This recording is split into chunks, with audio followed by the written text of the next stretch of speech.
Narito na ang mga pinakamalalaking balita sa One North Central Luzon ngayong Martes. Pang-hold up ng dalawang sospek sa isang convenience store sa Bataan, sa pool sa CCTV. Lalaki patay matapos sumalpok sa poste ang sinasakyang kotse sa Urdaneta City, Pangasinan. Petisyon ukol sa 15 pesos na minimum fare sa jeep, diringgin na ng LTFRB bukas. At casts ng mga batang riles at prinsesa ng City Jail, nakabanding ang fans sa Kapuso Mall Show sa Calasiao, Pangasinan. Ito ang GMA Regional TV 1 North Central Luzon. Magandang hapon, ako si Chris Zuniga. Mga kapuso, umpisa natin ang balitaan hinggil sa kalakalan ng karne. Presyo ng karne ng baboy sa ilang pamilihan sa Pangasinan pumalo na sa 400 pesos per kilo at halos kasing presyo na ng karne ng baka. Sundan sa ulat ni CJ Torida. Maagang namalengke si Raquel sa pamilihang bayan ng Mangaldan, Pangasinan kaninang umaga. Kahit mahal, bumili siya ng karne ng baboy, panghanda raw sa kaarawan ng kanyang anak. Kaya naman po. Once a year naman lang. Bumili rin ng karne ng baboy si Nanay Josephine. Nilaga. Pananghalian na po yan. Opo. Mula sa dating 350 pesos per kilo, pumalo na sa 400 pesos ang kada kilo ng karne ng baboy. Mas mataas nga ang liempo na nasa 420 pesos per kilo. 400 pesos kada kilo ang pork chop, 350 ang ribs at 320 kada kilo ang pata. 3 linggo na raw na nararanasan ang mataas na presyo ng karne ng baboy dahil sa kakulangan ng supply. Karamihan sa supply galing daw sa Bicol. Ayon sa ilang tindera, nasa 260 pesos per kilo ang presyo ng kada live weight ng baboy. Humina yung bentahan ngayon kasi mahal ang baboy. Ang presyo ng karne ng baboy kasing mahal na ng karne ng baka na nasa 420 pesos per kilo, 370 pesos per kilo ang ribs at bulalo at 750 pesos naman ang lomo. Wala pa namang pagbabago, dati pa rin yung presyo niya. Noong nakaraang taon pa raw ang presyo ng karne ng baka. Kasama si Jing Dakanay, CJ Torida, One North Central Luzon. Petisyon ukol sa 15 pesos na minimum fare sa jeep, diringgin ng LTFRB bukas, February 19. Nakatutok live si Jasmine Gabriel Galban. Jasmine? Chris, aantabay bukas ang iba't ibang transport groups na nakaschedule na pagdinig ng LTFRB kaugnay sa fare increase petition. Bukas ng schedule ng pagdinig ng Land Transportation Franchising and Regulatory Board o LTFRB sa nakabinbin na 15 pesos minimum fare petition. Taong 2023 pa nakabinbin ang petisyon ng iba't ibang transport group, kabilang na rito ang One Pangasinan Transport Federation. Umaasa ang grupo na magandang kalalabasan ng pagdinig bukas. Umaasa dyan kasi matagal na petisyon yan. Start nung 9 pesos, tapos naging 12, petition na kami na po 15. Nabibigyan nga lang yun dahil doon sa mga subsidies na binibigay ng LTFRB. Taong 2023, nagbigay ang LTFRB ng provisional increase sa pasahe. Mula sa 12 pesos, naging 13 pesos ang minimum fare sa traditional jeepney, habang 15 pesos naman sa modern jeep. Para sa mga jeepney driver, panahon na para magtaas ng singil sa pasahe, lalo pat malimit ang pagtaas sa presyo ng mga produktong petrolyo. Magpatupad man daw ng pagbaba sa presyo ng petroleum products, kakarampot naman umano. Mahal ng crudo kaya kailangan, nagtsatsaga na namin itong kunting kwan lang. Kaya yung kikita kami ng 300 isang araw, kulang sa pamilya Kaya kailangan sana tumaas ang pasahe. Hati naman ang opinyon ng mga pasahero sa usapin ng fare increase. Okay lang siguro tito, nahihirapan na din yung mga driver. Medyo masahit sa bulsa. So dapat yung sakto lang? Opo. Panawagan ng transport group sa Pangasinan na may patupad ang fare increase bago pa umabot sa 60 pesos kada litro ang diesel. Chris, Petros, nagpatupad ng oil price adjustment ngayong araw ang iba't ibang kumpanya ng langis. 80 centavos per liter itinaas sa diesel at sa gasoline habang 10 sentimo naman sa kerosene. Sa ngayon, Chris, ay nasa 52 hanggang 77 pesos per liter ang gasolina habang nasa 50 pesos hanggang 74 naman ang kada litro ng diesel habang ang kerosene ay nasa 72 hanggang 84 pesos. Chris? Maraming salamat, Jasmine Gabriel Galban. Pang-hold up ng 2 sospek sa isang convenience store sa Bataan, sa pool sa CCTV. Naka-alerto Glam Caligdan Dizon. Sa pool sa CCTV ang pang-hold up ng 2 kawatan sa isang convenience store sa Barangay Balsik, Hermosa, Bataan. Sa video makikita na pumasok sa establishmento ang isang lalaki na nakaitim na jacket at helmet na parang normal lang na customer. Pero ilang sandali pa, bigla na lang itong naglabas ng baril at nagdeklara ng hold up. Hindi pa nakontento ang lalaki at naglabas din ng kutsilyo sa kabilang kamay. Pagpasok niya po, dumiretso po siya sa cash register. Hinarap niya po yung 2 crew at nag-announce po ng hold up at kinuha po ang mga pera sa cash register. Pagkatapos tangayin ng laman ng kaha, inutusan ng mga sospek ang mga empleyado na buksan ng vault sa stock room. Ilang sandali pa, nagmamadaling tumakas ang 2 sospek. Aabot sa 201,000 pesos ang kabuuang halaga ng perang natangay ng mga sospek mula sa convenience store. Sa follow-up operation ng pulisya, nahuli ang 2 sospek sa Dinalupihan, Bataan. Nakilala ang mga ito na sina alias JR, 32 anyos at alias Hill, 31 anyos. Napag-alaman din na ang ginamit na baril ng mga sospek sa pang-hold up ay isang pellet gun na kahawig ng caliber 45 na baril. Initially po mama, itong 2 suspect na to ay involved din sa illegal drugs. Kasi po itong mga convenience store na to ay soft target dahil nga itong may walang gwardiya. Mula sa higit 200,000 pesos na perang nakuha mula sa convenience store, nasa 8,500 pesos na lang ang na-recover ng pulisya mula sa mga sospek. Nahaharap ang mga sospek sa patong-patong na kaso na wala pang pahayag. Glam Caligdan Dizon, 1 North Central Luzon. Lalaki patay matapos sumalpok sa poste ang sinasakyang kotse sa Urdaneta City, Pangasinan. Nakatutok Jeric Pasilyao. Patay ang pasahero ng nakataob na sasakyang ito habang nasa maayos na kalagayan ng driver matapos sumalpok sa isang concrete barrier at poste ng ilaw sa Zone 6 Barangay Dilan, Paurido, Urdaneta City, Pangasinan. Kinilala ang nasawing pasahero na si Alray Jacob Cancino, 37 anyos, residente rin sa parehong lugar. 2 individual, magkasama po sila sa isang sasakyan, isang sedan type po na sasakyan. Habang pauwi po sila, galing po sa isang lamayan sa Barangay Dilan, Paurido, siyudad ng Urdaneta na allegedly po yung driver po ng sasakyan ay mga nakainom. So mabilis po yata yung kanilang patakbo base po sa statement ng ating mga witness at nawalan ng control yung driver ng sasakyan at bumangga po yung sasakyan sa concrete barrier. Labis ang pagdadalamhati ng pamilya ng biktima na inilarawan bilang isang masipag, mabait at palakaibigan. Tapos na po yung usapan pero tinanong po nila ako rin na kung magdidemanda po ako. Wala nangibabaw yung awa ko rin lang doon sa kasi wala rin pong iba sa kanila. Matagal po silang magkakaibigan Noon din po, kung ano po yung kailangan ng anak ko, doon din siya tumatakbo noon. Nagpaalala naman ang pulisya na huwag magmaneho ng nakainom upang maiwasan ng aksidente. Kasama si Ron Alister Taniedo, Jeric Pasilyao, 1 North Central Luzon. Halos 200 mag-aaral naman ang apektado sa ginagawang drainage system at pagpapataas ng kalsada sa Barangay Lasip, Calasiao, Pangasinan. Silipin sa report.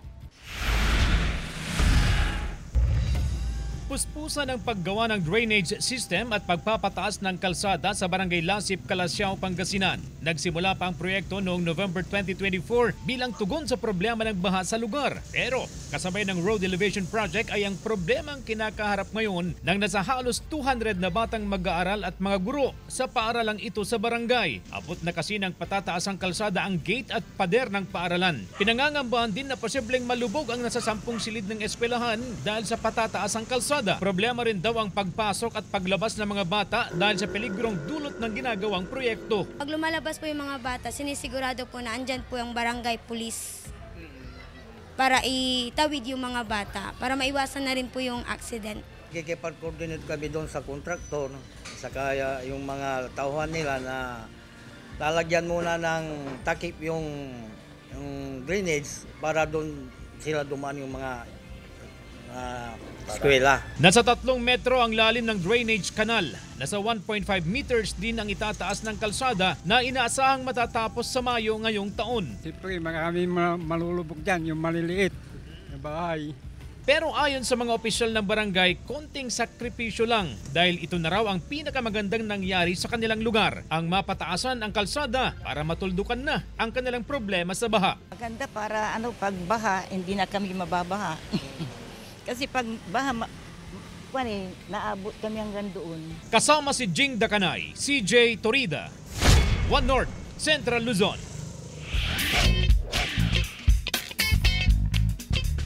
Masarap daw gawing salad bilang pagkain o kahit pulutan ang kanot-kanot na seaweed sa isla ng Calayan sa Cagayan. Ayon kay J.O. Robert Ariraw, kabani ng MDRRMO Calayan at residente ng Dadaw, Calayan, Cagayan, nakukuha ang mga seaweed na kanot-kanot sa dagat at dagdag kita ito sa mga residente. Sa paggawa ng kanot-kanot salad, kailangan linisin ng mabuti para matanggal ang mga maliit na bato at iba pang kumapit sa seaweeds. Pagkatapos ito ay hugasan at pakuluan ng 3 hanggang 5 minuto. Kapag napakuluan na, ay lagyan ng kamatis, sibuyas, luya, kalamansi at pampalasa. Kapag napunta sa isla ng Calayan, huwag daw kalilimutan na tikman ang ipinagmamalaki nilang kanot-kanot salad. Ito ang GMA Regional TV 1 North, Central Luzon.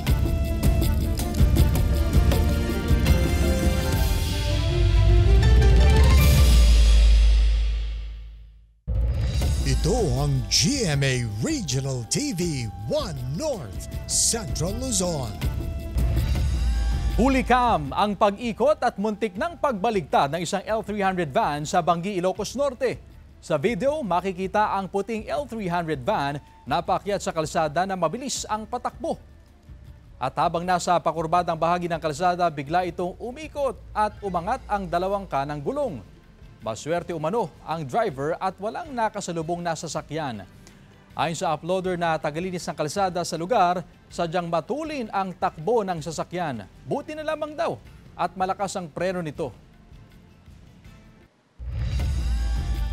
Paggawa ng drainage system sa isang sitio sa Bangaldan, Pangasinan, makatutulong daw upang maiwasan ang maputik na daan at pagbaha sa lugar. Sundan sa report.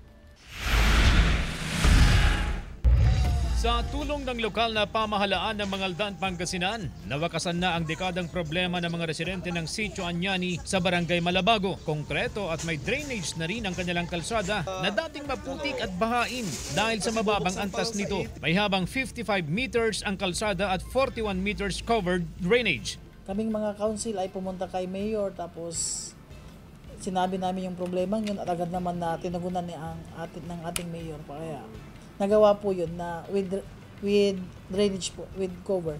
Ikinatuwa ng mga residente ang proyekto. Sumabay rin ang ilang residente sa pagtatambak ng lupa sa kanilang mga bahay upang pumantay sa antas ng kalsada. Saka maganda na rin po siminto kasi madumi talaga po dito pag pag yung lupa pa, yung dating maputik doon. Kadiri. Kasi po yun nga po, madumi, ganyan, hindi nadaanan namin, tubig. Kasama si Henry Duminsil, CJ Torida, One North, Central Luzon. Naka-alerto ang CHD1 dahil sa patuloy na pagtaas ng dengue cases sa Region 1, kung saan 4 na ang nasawi. Tutukan sa report. Nagpapatuloy ang monitoring ng Center for Health Development Region 1 sa kaso ng dengue, lalo pat patuloy na nitatalang mataas na kaso sa mga nakalipas na araw. Tumaas ng 81% ang kaso ng dengue sa rehiyon ngayong taon kumpara sa parehong panahon ng 2024. 599 cases ang naitala simula noong January 1 hanggang February 1, 2025 kumpara sa 129 sa parehong petsa noong 2024. Pinakamataas ang naitala sa Pangasinan na umabot sa 296 mula January 1 hanggang February 1, 2025. Idagdag pa rito ang dengue cases sa Dagupan City na nasa 39 na kaso. 124 cases sa La Union, 93 sa Ilocos Sur at 47 sa Ilocos Norte. Sa kabila ng mataas na kaso, hindi naman daw kailangan magdeklara ng dengue outbreak saan mang lugar sa rehiyon. Kung ikukumpara po natin yung kaso po doon po sa tinatawag natin na epidemic threshold, makikita po natin na mas mababa pa rin po itong mga kaso natin. So hindi pa naman po tayo na nangangailangan magdeklara ng isang epidemic. Bunsod nito, naka-alerto ang health authorities, maging ang mga residente, ukol sa sakit na dengue. Lagi pong naglilinis para makaiwas po sa dengue. Mahirap pag walang pera, pag dadalhin ka sa ospital, wala kang magastos. Samantala, 4 na ang nasawi matapos tamaan ng dengue, 2 sa Pangasinan, 1 sa La Union at 1 sa Dagupan City. Patuloy ang panawagan ng health authority sa publiko na agad magpakonsulta sa pinakamalapit na pagamutan sakaling makaranas ng sintomas ng dengue gaya ng trangkaso, matinding sakit ng ulo at kasukasuan at kalamnan, pantal sa balat at iba pa. Ugaliin din ang paglilinis sa bakuran o paligid para matiyak na hindi ito pamugaran ng lamok. Kasama si Daryl Peralta, Jasmine Gabriel Galban, One North Central Luzon. GMA Network itinanghal na TV Station of the Year sa 10th Platinum Stallion National Media Awards 2025 ng Trinity of Asia. Narito ang report. Good morning mga igan! Good morning US! Muling umarangkada ang Kapuso Programs at Personalities sa 10th Platinum Stallion National Media Award 2025 ng Trinity University of Asia. Kaya naman, itinanghal ang GMA Network bilang TV Station of the Year. Kinilala rin ang kontribusyon ng GMA Regional TV sa paghahatid ng mga mahalagang lokal na balita sa iba't ibang rehiyon sa bansa. Itinanghal na Regional TV Network of the Year ang GMA Regional TV. 24 oras ang Best TV News Program of the Year. Ang isa sa mga anchor nito na si Vicky Morales, ang Female News Anchor of the Year. Ang isa pang programa ni Vicky na Wish Ko Lang ang itinanghal na Best Public Service Program. Si 24 Oras Game Changer Segment Host Martin Javier ang Best TV Sports Program Host. Ang unang hirit, kinilala bilang Best Morning Show. Si State of the Nation Anchor Atom Arroyo ang Male News Anchor of the Year.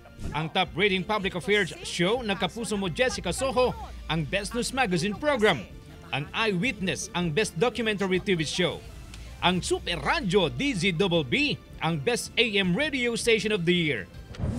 Isa pa rin sa kaaway. Gawin mo na ang kapurasan. Kinilala rin ang hit Kapuso Family Drama Series na Pulang Araw bilang Best Primetime Drama Series at Socially Relevant TV Series.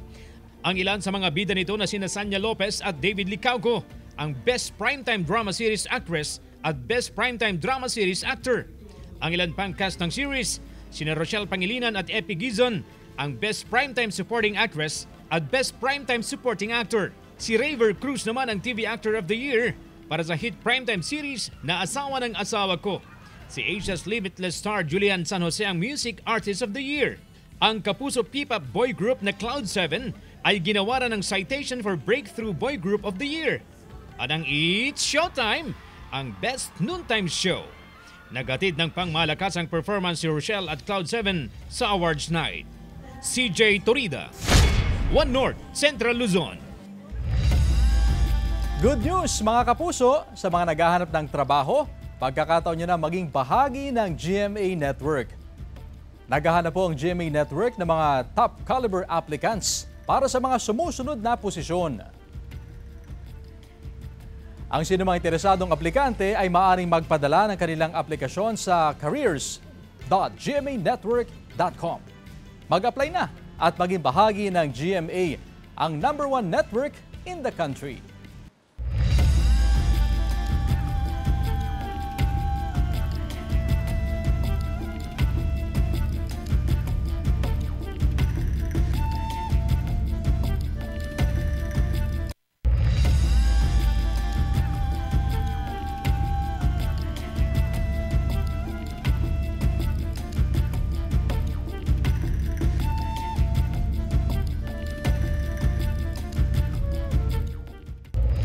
Ito ang GMA Regional TV 1 North Central Luzon.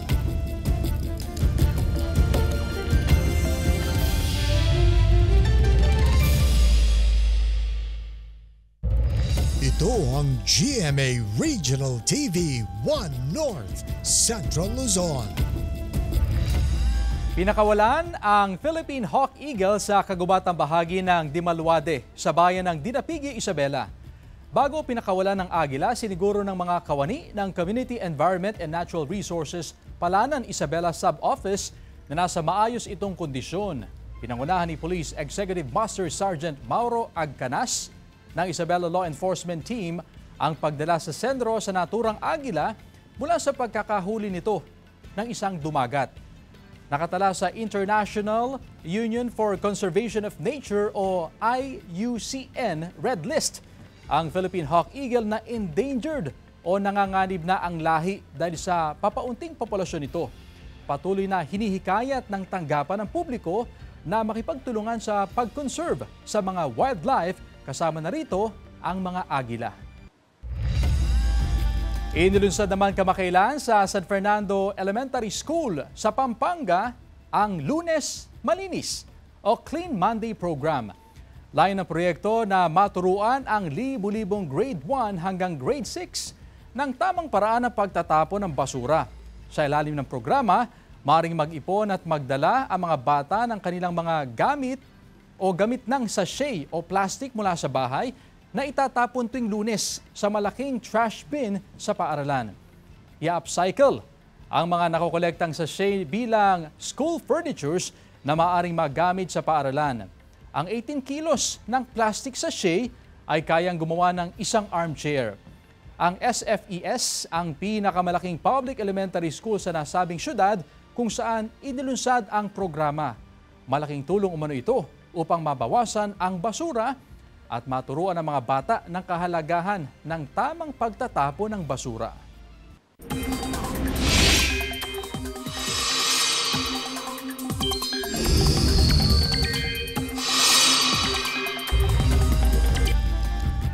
Mga kapuso, wala pong binabantayang bagyo o low pressure area sa loob at labas ng PAR pero posible pa ring umulan dahil sa 4 na umiiral na weather systems.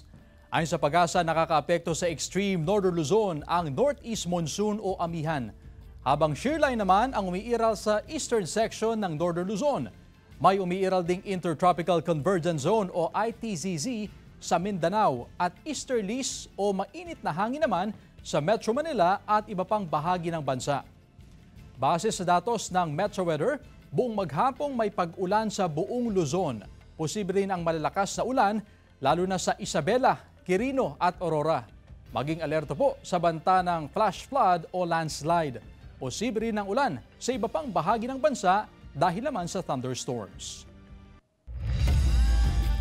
Baging sa mga bunga ng mangga sa Malasiki, Pangasinan, puspusan bilang proteksyon sa pagtama ng kurikong. Silipin sa report.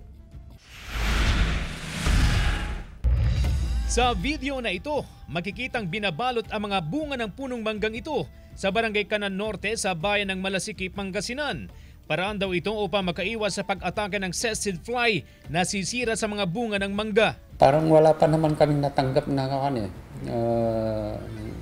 ganyan na case of infestation ng kurikong o cessid fly. Sa data ng Agriculture Office, nasa mahigit 700 hektarya ang manggahan sa bayan. Mahigit 1,000 naman ang bilang ng mga mango grower. Bukod daw sa mababang presyo kung minsan, peste raw ang pangunahing kalaban ng mga mango grower. Kaya sila nagsasagawa ng bagging upang hindi malugi kahit pa may kamahalan ang teknolohiyang ito. Yung papel na gagamitin at saka yung labor niya ay talagang mahal din kasi mostly nanggagaling pa ng Region 3, Sambales ang baggers natin. Pinayuhan ng mga mango grower na dumalo sa mga pagsasanay upang ma-update ang kanilang kaalaman hinggil sa pagmamangga.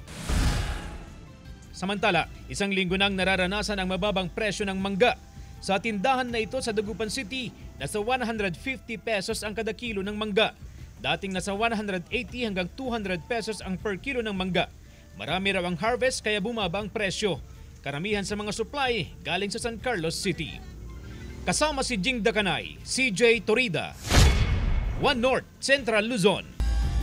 Samantala, casts ng mga Batang Riles at Prinsesa ng City Jail tinikman ng iba't ibang flavors ng pamosong Puto Kalasyaw.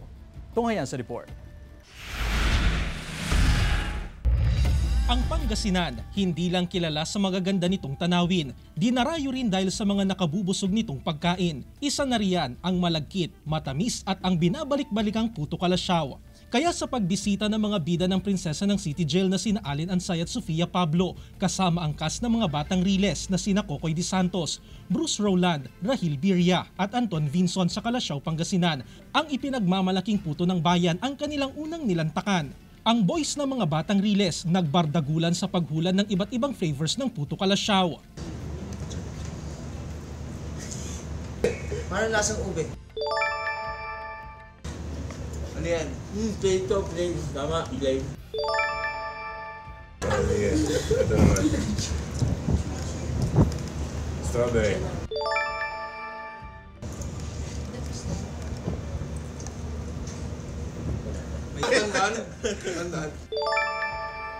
Si Sofia at Allen naman, nirate ang lasa ng iba't ibang flavors ng puto. Para dapat pagsubo? 10. 10 ako dito.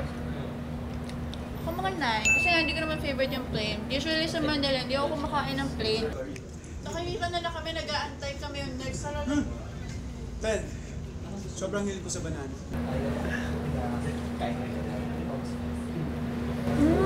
Asang lusa yung pagka-mango. So, siguro ako mga 8. Matapos ang nakabubusog na food trip, isang matamis at hindi malilimutang banding naman ang hatid ng cast para sa mga Pangasinense sa isang masayang Kapuso Mall Show.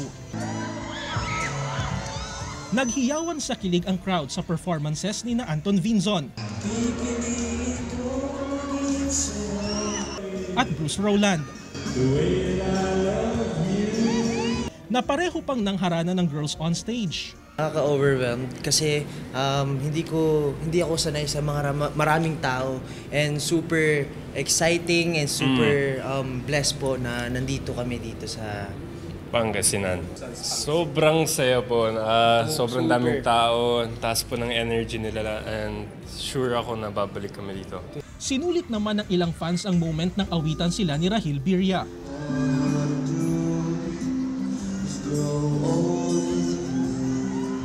Habang si Kokoy, bigay todo ang energy sa pagpapasaya ng audience. Marami pong nakisaya at nakisayaw. Wow! So sana makabalik kami dito at sana abangan niyo po yung mga Batang Riles dahil marami po kayong aabangan doon. Salamat sa lahat ng nandito mga kapuso. Feel na feel pa rin ang kilig sa performances ni na Allen Ansay at Sofia Pablo. Ang kanilang sweetness, mas lumevel up pa sa kanilang baong do-it song number para sa fans.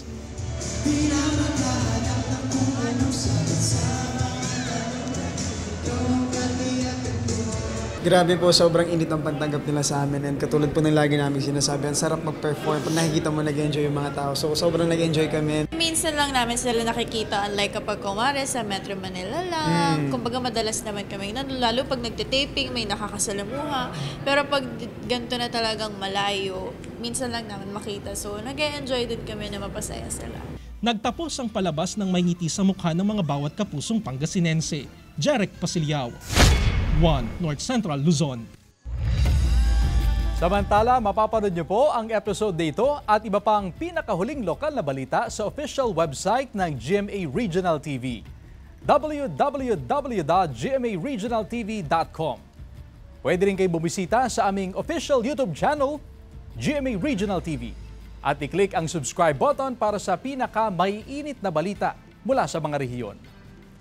Nais din naming pasalamatan ng mga kapuso sa Hilaga at Gitnang Luzon, maging ang mga kapuso natin abroad. Dahil sa GMA Regional TV, local news matters. At yan ang mga pinakamalaki at pinakahuling balita sa Hilaga at Gitnang Luzon. Maraming salamat sa pagsama sa amin, pati na ang mga kapuso sa ibang bansa na tumutok sa mga balita sa rehiyon. Ako po si Chris Zuniga. Kami ang GMA Regional TV, One North Central Luzon, buong puwersa para sa mas malaking misyon at mas malawak na paglilingkod sa bayan.